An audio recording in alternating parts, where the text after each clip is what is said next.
Cincinnati quietly opening the door on Trey Hendrickson trade talks is the latest sign that this standoff has entered a transactional phase, where timing, leverage, and market appetite will decide everything.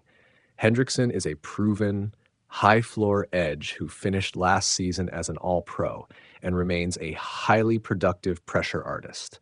That makes him one of the few defenders on the market who can legitimately move the needle for a contender.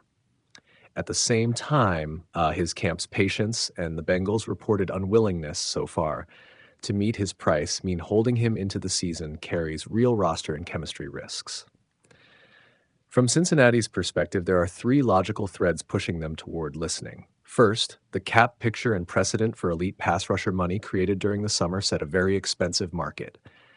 Teams are paying $20 million AAV for top edge talent, and the Bengals may calculate they won't be willing or able to match that number without reshuffling salary. Second, the club apparently felt the highest trade value existed earlier in the offseason. Delaying reduced the pool of realistic buyers and likely lowered expected return. Third, if Hendrickson won't commit long-term, the organization has to weigh paying a premium for 1 year of control versus flipping him for draft capital and complementary players who fit their timeline. For Hendrickson, the calculus is straightforward. Get a long-term payday or force a move to a contender that will offer it.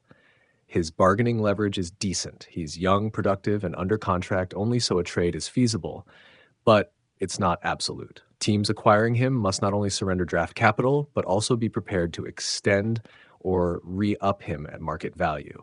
Otherwise, they're buying a rental at a steep price. What kind of return should Cincinnati seek? Comparable star edge trades suggest multiple firsts or 2 firsts plus a quality starter, or 1 first plus premium pieces.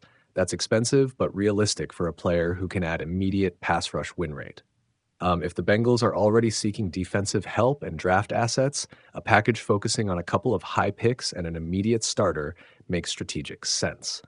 Timing matters. Moving him after the season starts or closer to the trade deadline likely lowers value, while an earlier deal yields better competition among buyers.